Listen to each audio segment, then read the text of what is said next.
Welcome back into the College Football Every Game on the Board podcast, week number 3, episode number 3, with our cleanup hitter here for the Saturday slate, Rob Vino. You can find him at wagertalk.com, at Rob Vino Sports on Twitter. Robbie, welcome on in, buddy. How you feeling? I'm good today, Drew. Week 3, we'll keep listing them as we go along because they're disappearing fast, but week 3 of college football and a couple of weeks worth of data points now where maybe we can get a firmer grasp on what's going on here. Some things seem to be taking shape, but we'll see some more this week. A lot of quality matchups as well. And of course, the group of 5, group of 6, whatever you want to call it nowadays. Some nice matchups there for money making. So let's take a look at the bottom of the board here. Yeah, it always goes so fast. Well, we only got 3 months left, and then it's all over again, and we got to look forward to it. But yeah, guys, if you're new to the Every Game on the Board podcast, we talk every single game on the FBS college football slate each and every week. We go down in rotation order. So we'll be starting with Florida and LSU on the Saturday card, 7:30 Eastern, 171, 172 is the rotation. We'll be talking the end of the Saturday card. So first game up for the segment here, Robbie, it is -7, -7.5. That is the Bayou Bengals, the LSU Tigers as the home favorite. 46.5, 47 being the total. Now it's mostly 7.5 out there. That's LSU as the home favorite. There is a 7. What are you thinking as Florida heads to Death Valley, Louisiana here? Well, I think situationally, you could probably look both ways. Maybe the more recent way to look is Florida plus 7.5 here in a game that I think in order to, it seems like poor Billy Napier is always on this hot seat, Drew. Then he gets off for a half a second, then they throw him back on. I mean, just let the guy coach. And it's an SEC schedule, for goodness sakes. But they did lose to South Florida last week. And I don't know, depending upon what side of the fence you're on, either you believe that South Florida is that good this year after 2 games, or you believe that Florida had a lackluster effort and maybe they're not as good at. That is what it is. But I think situationally, Florida is looking for a bounce back game here. Now, the other side of that situation, it's tough to go into Death Valley at night against LSU, and LSU has revenge against Florida this season. So I think you can make situational cases both sides. Talent-wise, I have to say, I don't know what to make of LSU yet. I mean, they can hype Garrett Nussmeier all they want across the country, but the fact is they beat Clemson, which, before the game we thought was a big deal. But now watching Clemson the first 2 weeks, maybe they haven't gotten untracked yet. So I don't know how impressive that was. And then last week, you and I talked about the kind of flat spot they were in against Louisiana Tech in between Clemson and Florida, and it panned out that way. Again, you have to make up your own mind whether you believe that LSU is not an offensive juggernaut right now, or if they just walked into that one as a huge favorite flat off a big win. I think if I had my preference here, Drew, and I have not played this game, I would take 7.5 with Florida. I just think they're talent-wise, they're a good team. And it seems to me that with the right focus, maybe get on the right side of turnovers in this game, that they could be even victorious outright in this one. I wouldn't play it that way, but I think plus 7.5 is the way I would look. All right, looking towards the Gators to bounce back here, catching the 7.5. We got next one up, another big one, 7:30 Eastern. It's a pretty packed night slate here on Saturday. We get Texas A&M and Notre Dame. We are seeing the Irish -6.5 across the board, 50.5 being the total. Fun one here in South Bend, Texas A&M and Notre Dame, Robbie. Yeah, and for those who are watching the show live or who will listen to it podcast-wise, if you want, you can find on Wager Talk TV. I did a full breakdown of this game. I'll go over the Reader's Digest version here really quick. But I isolated this one, Drew, and I did play Notre Dame first half, -3.5. Now, a couple of reasons here. Obviously, Notre Dame's an independent with a loss already. And if they lose to 2 quality opponents in a row, that college playoff is going to be difficult for them. I know they're Notre Dame and they get a lot of love in the room when they're drawing teams, but for Notre Dame to lose 2 right off the bat, it's going to set them back pretty far. So I think that they have a sort of mindset or focus advantage here. There's a sense of urgency. It's funny to say that here on September 11th, third week of the season, that they have a sense of urgency, but they probably do. They've had a week off to get ready. I think that week off is helpful to Notre Dame. Certainly, you can go over game tape of what went wrong against Miami. In my opinion, I was most disappointed with Notre Dame in their offensive line play. This offensive line is, said to be and probably is one of the best 15 in the country. And Miami put constant pressure on CJ Carr, and they were in Notre Dame's backfield a lot. That stuff's got to be cleaned up.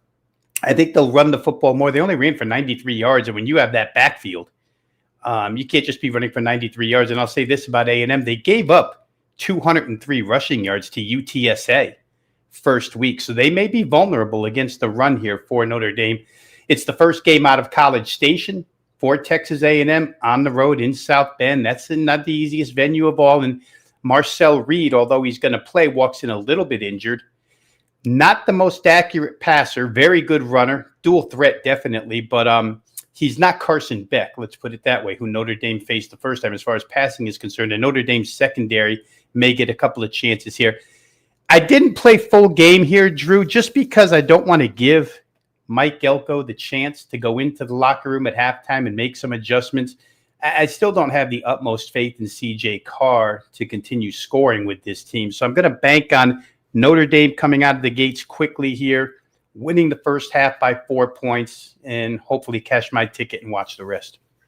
Good start to the episode here, Robbie, as we got next one up. ECU in Coastal Carolina. That's East Carolina and Coastal Carolina.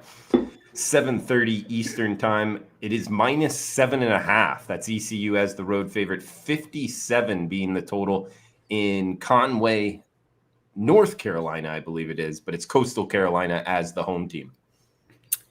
Yeah, somehow, some way, I thought this line was a little bit low. And maybe it's just my disregard for what I've seen out of Coastal so far this season. They just don't, we remember Coastal Carolina a few years back as being one of the better group of 5 teams, again, group of 6, whatever you want to call them. But since Tim Beck took over, it just has not been the same whatsoever. And this year it's become even worse. When you're Coastal and you can only beat Charleston Southern 13-0, there's a problem. They held them to, I think it was under 160 yards, Drew. I don't have the exact number in front of me. But that being said, 13-0 just isn't good enough for Coastal Carolina. And when we saw them against what's proving to be a very good offense in the University of Virginia, they gave up like 48 points that day. They were destroyed by Virginia opening week. So I don't know how good Coastal Carolina is. They certainly can't move the football. They haven't proven to be able to move the football. And against a good offense, they couldn't stop the other team. ECU against NC State made a couple of blunders opening week. But this is a team that came into the season. I had them. I played their season win total over. I believe I did, or else I had them marked as an over team, period. But the offensive coordinator here, John David Baker, off the Lane Kiffin tree from Ole Miss. They go as fast as they can go. I just don't know that Coastal Carolina can keep up here. There's a couple of ways to look at this one. You could play ECU as the favorite. I still think there's wiggle room in there. They should be 10 points better than the other side here. You could play East Carolina team total, because after watching Virginia rack up 40+, I feel like this team can almost do the same. They go so fast. And you could probably, the least of my top 3 would be full game total, just because I don't trust Coastal Carolina at this point. Again, you could say Tim Beck has held something back, but I don't know that he held anything back opening week against Virginia. I just don't think they're very good offensively. So for me, it's ECU and probably ECU team total over. Robbie, the next one, we're heading to Ruston, Louisiana. Louisiana Tech hosting New Mexico State. 43 and a hook, low total here, -10. That is the Bulldogs of La Tech as the home favorite. And shout out to you. You called that Louisiana Tech. You just kind of teed it up a couple games ago of staying in within the number of LSU. Different point spread here. They're going to have to lay 10, but hosting New Mexico State, tough travel spot from Las Cruces to Ruston. What are we thinking here at Louisiana Tech hosting New Mexico State? Yeah, the travel spot is a little bit rough, Drew. I didn't even really consider that overall, but now that you mention it, that does add a little bit of an ingredient to the handicap here. I just like Louisiana Tech's defense. Again, LSU was likely a little bit flat last week. I don't doubt that whatsoever, but the fact remains that LSU athletically is 2-3 steps above what Louisiana Tech puts on the field, and Louisiana Tech was able to shut them down pretty much offensively. I mean, LSU scored 23 points. They didn't do a ton. Louisiana Tech came to play, and I have to give them a pass for not doing a lot offensively against that LSU defense. Again, Clemson did nothing against them either, so LSU's defense is on the rise this year. But you put them up against New Mexico State, and New Mexico State's got some problems here this year. So my opinion is that Louisiana Tech offensively will get on track. They were one of the, I'd say, top 3 preseason projections, had them top 3 inside Conference USA. They were pretty highly touted inside the league this year. Here they get New Mexico State. I don't know that New Mexico State will dent their defense much. And I think that this could be the game where they, step down in class defensively. You start to put some points on the board. You're at home. So I like Louisiana Tech in that one. Next one up, we got a night game in Iowa City with Iowa hosting UMass. It is the Hawkeyes, minus 35 at most shops here. 43 being the total. So the Minutemen on the road, tough place to play. 43 the total, 35 the point spread. So not a lot of wiggle room here, but Iowa heavy favorites at home, Robbie. Yes. When do we ever want to lay 35 with Iowa in the last 30 years? True, never. Right? I don't know. That can't be a good return on an investment. But oh man, for a team that barely scores 20 every week, 24. I think a couple of years ago they averaged 25. It's difficult, but I'll say this: UMass. What happened last week in their game against Bryant? You give up 316 passing yards to Bryant. FCS Bryant, which is, for those who don't know, they're known as a pass-happy offense inside FCS, but they play very little to no defense. UMass loses the game straight up, 27-26. Their defense has shown nothing all season long. And all these reports, I should say that I was on it a little bit because Mark Gronowski, the quarterback from South Dakota State, is the quarterback of Iowa now. And I thought that would bring a little more explosiveness to this team. He's a veteran. He's been around 5 years. But maybe the play calling holds them back. I'm not sure. They should be able, Drew, to score as much as they want, but it's Kirk Ferentz. It's Iowa. And you have to kind of trust them to get the 45 here because UMass probably gets the 6 or 7 at most against the Iowa defense. So 7 and 35, you're at 42 push. You need that extra field goal. 45 points. I'm going to let the audience make up their own minds. If you think Iowa can score 45, you're on their side here. If you don't, you're taking 35 with UMass. There's better games to bet on the board, but maybe Iowa flexes their offensive muscles here. Who knows? We got Navy and Tulsa up next, 8:00 Eastern kick here. And it is the Midshipmen, minus 2 touchdown road favorites, minus 14, 52 being the total. Navy was laying a number last week as well. They won the game, but weren't able to cover the number against UAB. Now having to go on the road here and face the Hurricanes, laying 2 touchdowns, Robbie. Yeah, a little bit of a tough decision as we talk about it now, Drew, because Kirk Francis, the quarterback of Tulsa, is still questionable. So they may have to go to a backup here, which, if you wait around for the announcement, you probably pay a bigger price with Navy. If you try to get ahead of the curve and say, I don't think he's going to play and pay this particular price that's listed now, maybe he does go, and then you're mad that you made that bet. So it's a difficult situation here. I'll say this, Navy, with Blake Horvath, that quarterback is dynamite offensively. What the defense did last week, though, against UAB is not a great sign, honestly. UAB under Trent Dilfer this year has a lot of issues on the defensive side, so you like the fact that Navy exploited them. But the other side of the coin should have been able to play better defense against that team, and they didn't. So to me, probably a game that at least for me, I had to overlook because I don't know the status of Francis at quarterback in this game. Maybe we'll learn a little more later in the week. I mean, it's already, as we record this, it's already Thursday afternoon. So we're really pushing the limits here of how long we're going to wait to get the full announcement. But I can't play it until I know. Fair enough, Robbie. As we got Duke and Tulane up next, high IQ matchup here, minus 1 and a hook. That is the Green Wave as the home favorite, 54 being the total. Kind of a sleeper matchup here in the Big Easy, Duke and Tulane. Yeah, this is a good one, Drew. And again, For those of you watching, for those of you who will listen to the podcast, I do have a full game analysis of this one on Wager Talk TV as well. The 43-19 or whatever it was, 45-19 last week, Duke lost to Illinois. Probably final score-wise looks a lot worse than it was. Duke had 5 turnovers in that game. Duke outgained Illinois in that contest and lost by 26. Hard to do. Duke had 438 total yards and lost by 26. Again, hard to do. But when you have 5 turnovers that lead to 21 Illinois points, 21 is almost the difference in the game. Lose by 26, give up 21 because of turnovers. That's tough. 4 of the 5 turnovers that Duke had, Drew, in that game, and this includes one where they turned it over on downs. Those turnovers took place on the Illinois 18, on the Illinois 29, on the Illinois 32, on the Illinois 39. So Duke was driving constantly all game long. Just couldn't convert it into points. It happens sometimes.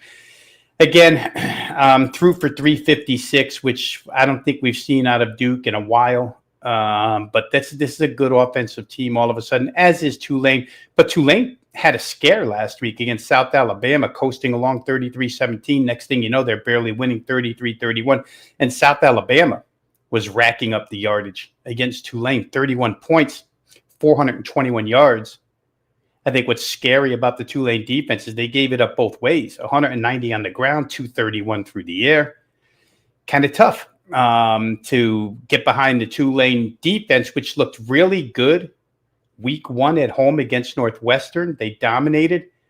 But it may speak more to the level of incompetence of the Northwestern offense than anything Tulane did defensively. So what makes this one, to me, interesting, the money's come in on Duke, first of all, and I could make the firm case that Duke should be could win this game.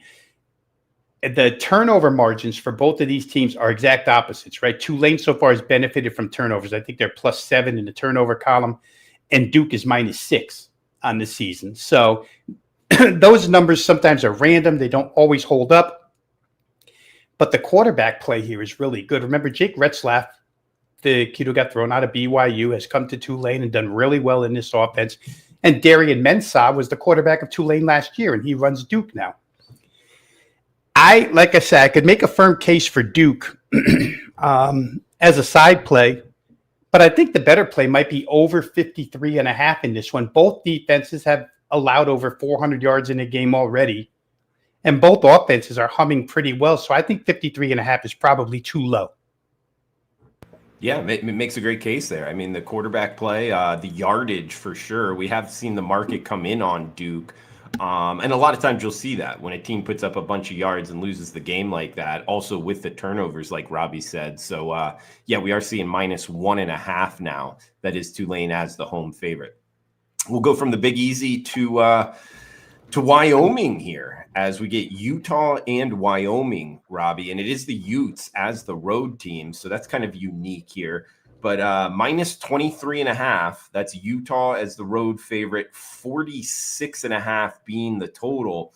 And a lot of times when you talk about going to Laramie, Wyoming, it is the highest elevation in college football. So the thin air up there. However, Robbie, you got to keep in mind, Utah, right there, near Salt Lake City, it's high elevation as well. So it might not matter as much as like heading from the coast, something of that nature.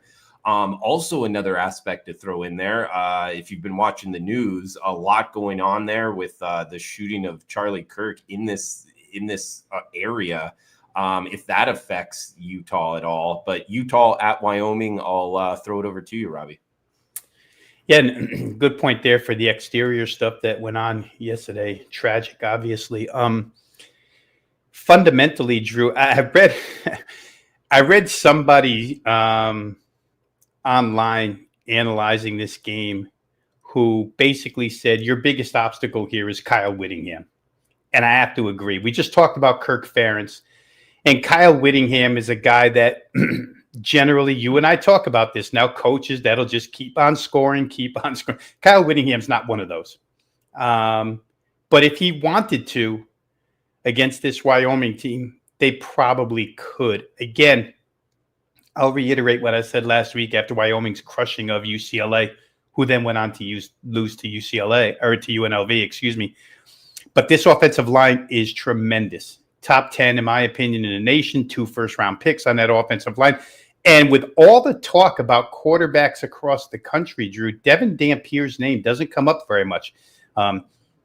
You and I, we both bet a lot of this group of 5 stuff, and we know from New Mexico, this kid was electric down there, and you give him the team around him that he has in Utah, and it looked really nice opening day.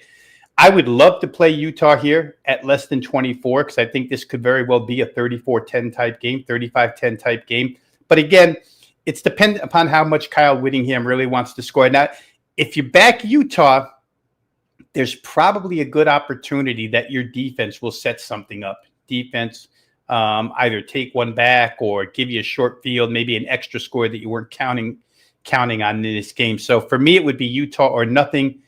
But if it were more meaningful to Utah, I believe I would get there fairly easily. And it's not totally meaningless because it's a Mountain West game, but I just don't know where Kyle Whittingham is concerned. Now, as I say that, Drew, and thoughts are running through my head, they kept scoring against UCLA.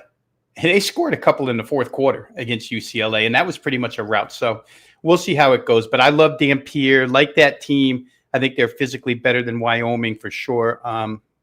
I would probably take that side. Yeah, and to your point, which is great, Kyle Whittingham doesn't fit the profile of running up the score, but didn't he hire the OC and the OC brought over Devin Dampier from New Mexico? Right. Okay, so that's like kind of a little subsector of that it's really the OC calling the plays. Now, Kyle Whittingham might say like, hey, pump it down a little bit, right. But that's also an aspect that you got to bring in there. So maybe they are kind of changing their profile of how to lay points with them. It's a difficult handicap for sure. Not to mention you're on the road in a tough place to play in Wyoming. So unique handicap there, a fun one to watch. All right, we'll head to Birmingham, Alabama up next. It's UAB. They stayed within the number against Navy, but it's been a tough road for the Blazers, and now they're being asked to lay double digits, minus 11 at some shops here. We're talking Akron, the Zips at the UAB Blazers. UAB mostly minus 11, even 11 and a half here, Rob. I guess the good thing for UAB is it's not the triple option this week.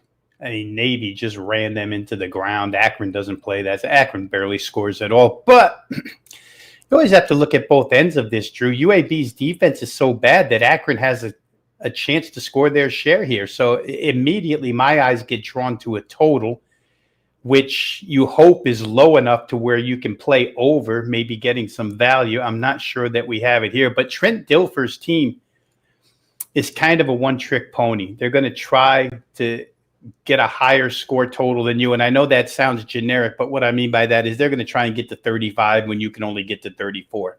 It's that type of team. So can Akron do the job on the other side? I'm not so sure. If I was, I would take. In fact, I think you just have to take points in general with Akron here because UAB is not good enough. I go to, this is a basketball reference from a colleague of ours, Ski Prophet, that I do a lot of shows with. How can I lay points with a team I can't trust to make stops? He says it for basketball all the time. It probably applies here too. How can you lay 11 and a half with UAB when you know they can't stop anybody? Akron may be that team that they can stop. They're that bad. But if they can't, you're probably looking at something in the 31-29 range down to the wire. So you talked about unique handicap, Drew. This is a unique handicap, UAB against Akron. It's a difficult one. We got Air Force and Utah State up next, Robbie, talking the option to some extent here with the Falcons. And they are anywhere from minus 3.5 to minus 4.5 as the road favorite, 51 being the total. It's Air Force at Utah State up next. I think we're getting a bargain price with Air Force. And my main reason for saying that and my main reason for being on the Air Force side is I firmly believe, and I've been doing this a long, long time, but whenever, from what I've seen in 33 years, when Air Force has a quarterback who can throw the football and complete passes downfield, their offense is virtually unstoppable. And it seems like they've got another one here. A couple of years ago, they had that, and they were scoring 40 plus, 40 plus, 40 plus. When you run the football the way they do, and you have to commit to the run the way you have to stop them, all these service academies, whether it be Army, Navy, Air Force, they're all the same. When they have a quarterback who can throw the football, they're very, very dangerous because there's always a wide receiver running free. All of a sudden, they fake the handoff, and there's a post pattern for 6. Air Force hasn't played anybody yet, so there's not a lot of there hasn't been a lot of attention on this team. But if you look last week and you see some of those completions that they had, and now you look at Utah State, who doesn't play a lick of pass defense, you say to yourself, like I did, I think I'm going to get on Air Force ahead of the curve here at the cheaper price before people realize that they can complete passes this year, and then the price tag goes up. So to me, Utah State's a team that can score a lot of points. You might prefer over in this spot. I wouldn't be against that either. I think both ways are pretty good here, Air Force and over. Great point there, Robbie. Yeah, looking towards the Falcons. As we got next one up, Middle Tennessee State and Nevada. This is 5 o'clock Eastern, 2 o'clock local time. It is the Nevada Wolfpack, -9.5 across the board, 49 being the total. It's MTSU at Nevada. Talk about tough travel spots here. Murfreesboro, Tennessee to Reno, Nevada, but 9.5 being the ultimate equalizer in Reno, Robbie. Boy, and they're just not very good anymore. Middle Tennessee, like they were under Rick Stockstill for a lot. You could count on them a little bit. You know, Nick Vitato, I think, has been there as quarterback for ages, but he's never progressed. Just doesn't get any better. And now, like you say, you're going to travel into Reno. There's some altitude there to consider as well. It is a rough spot here for them, and they're going to face a running quarterback here. Brock Purdy's brother here, quarterback for Nevada. And he's more of a run artist than he is a pass artist. So I don't know, Drew. It's hard for me to get behind Middle Tennessee because they haven't shown the way to play them in I'll call them the old days in years past, was to play their offense. And if they had a decent defense, they'd really be playable. But they always had the offense that could keep up. Very much an up-tempo team that could throw the football, but you don't see that anymore out of them. You see more mistakes than good plays. Nevada's not the best of all of teams in the land. Tough to lay 9.5 with them, but in this spot, in this venue, with the threat of a running quarterback, I just don't know that Middle Tennessee matches up here. So I would probably look Nevada. Just a couple games left here, guys, for the Every Game on the Board podcast, week 3. Apple Podcasts, Spotify, YouTube, wherever you're downloading the podcast at. We appreciate it. Every Game on the Board. He is Robbie Vino at Rob Vino Sports. You can check him out at wagertalk.com. We got the nightcaps here, Robbie. 3 straight, 10:30 Eastern, 7:30 Pacifics. First one, Texas State and Arizona State. Sun Devils, -16.5. 59.5 to 60.5 being the total. Arizona State off that tough loss against Mississippi State, now coming back home. Laying a number here against the Bobcats of Texas State, Rob. Yeah, the 60.5 is too low, Drew. At least just too low. Texas State's played 2 games so far this season, granted against lesser competition than what Arizona State is, but they both totaled 79 points in their 2 games. They gave up. They didn't total 79 because Texas State scored them all. They gave them up on the other end too. And I think that Sam Leavitt and company here, who have underwhelmed so far this season, if you just compare it to what the preseason prognostications were for this team, first place Big 12, Sam Leavitt, future NFL quarterback, right on down the line. It hasn't gone their way yet, but it'll go their way here offensively at home. They'll probably shred Texas State's defense, but Texas State can counterpunch. And I don't think Arizona State, Texas State is not a Power 4 team, but they play better offense than some Power 4 teams. So to me, it's a game. Texas State's moving out of that conference and into what's going to be the new Pac-12, I think. They're one of the invitees. Yeah. And so they've made a little bit of headway as far as recruiting goes, and they really need to make I hate to call these things statements, Drew, but they want to be recognized a little bit as a team that can contend on that level. So as opposed to teams who walk into these games and just take paychecks and walk out, try to get out healthy, Texas State's going to come to play to try and prove a point. And they're good enough offensively to raise some eyebrows here. So to me, 60.5, just way too low. It leaves you the key numbers of 61 and 62 if your total's better, wide open to cash a ticket. That's where I am. I like that game quite a bit. Robbie, we got Minnesota and California up next, 10:30 Eastern, 7:30 local time. Tight point spread here. The only competitive point spread of the late night slate. It's -2.5 across the board. That's Minnesota as the road favorite. 42.5 being the total. We get Minnesota at the California Bears, and I don't know. Is the home dog barking here, Robbie, with the Cal Bears? It seems like my white lab, Willie the dog, likes a side in this game. I ought to let him take the mic here and go ahead and have at it. For Minnesota, key injury here. Darius Taylor, their top running back, won't play in this game. But we know what PJ Fleck's going to do, right, Drew? Row the boat, row the boat, row the boat. They're going to come in, offensive line, try and grind Cal down.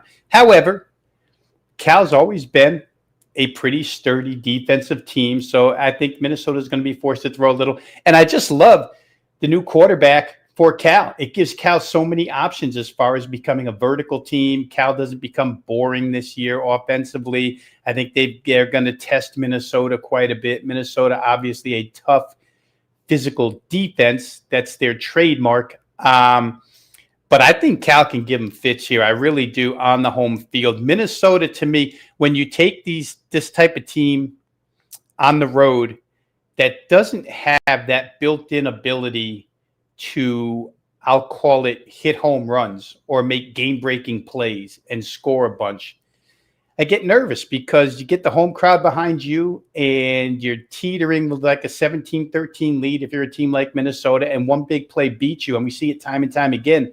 A home dog can come through. So for me, it would probably be California.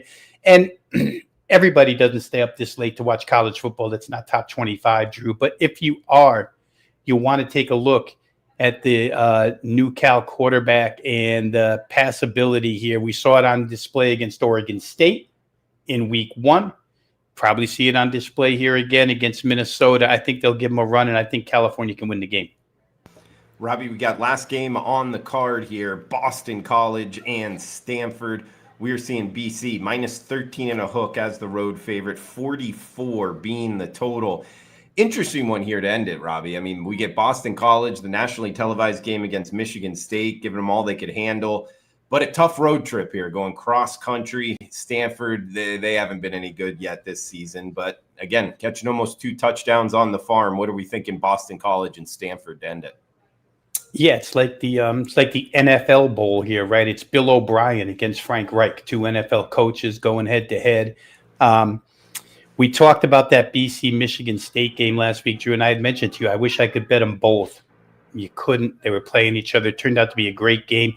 BC really had the advantage all the way through. Shows up in total yardage. But Michigan State did get the overtime win, barely. I just think BC is very underrated this season. And Stanford, I think what we've seen the first 2 weeks, again, you and I did this week 1 and talked about maybe Stanford could catch Hawaii off guard because nobody knew what Frank Reich was going to do offensively. Didn't really pan out. They're not going to do much offensively. It just seems like there's way too much turnover here, Drew, on this team. The fact that the temporary coaching hire had to take place in April, right at spring practice. The whole shooting match has been bad for Stanford. And the other team, give Bill O'Brien credit. He's the guy who built Penn State back up after the Joe Paterno mess. And he's now the guy who's putting BC back on the map here as a really competitive squad. I don't think there's a number 2 big enough here. I feel like Boston College should be a pretty firm bet, pretty solid bet against Stanford. Yeah, they looked pretty good last week. Okay, so looking towards BC in the nightcap. Robbie, yeah, great stuff as always, man. Do you have a best bet for the listeners? I'm going down the list I had here for you, Drew. I talked about 2 or 3 that I really, really like, but I'll say this to you.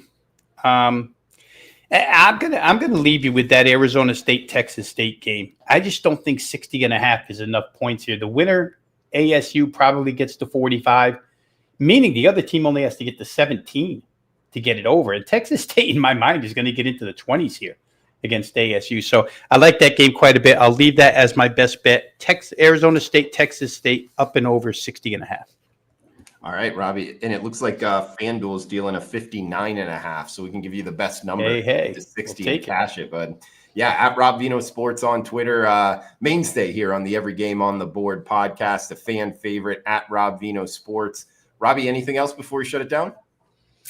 Well, just one more time, Drew, we'll try to do this every week. Just thank the audience for sticking with us for so many years. Those of you that have been loyal for all the years in Sports Memo, we appreciate you guys. All of you that are picking us up this year, new to betting and new to listening to us. Hopefully we're helping you out a little bit. Let's have a good week 3, and we'll see you back again for week 4 next Thursday.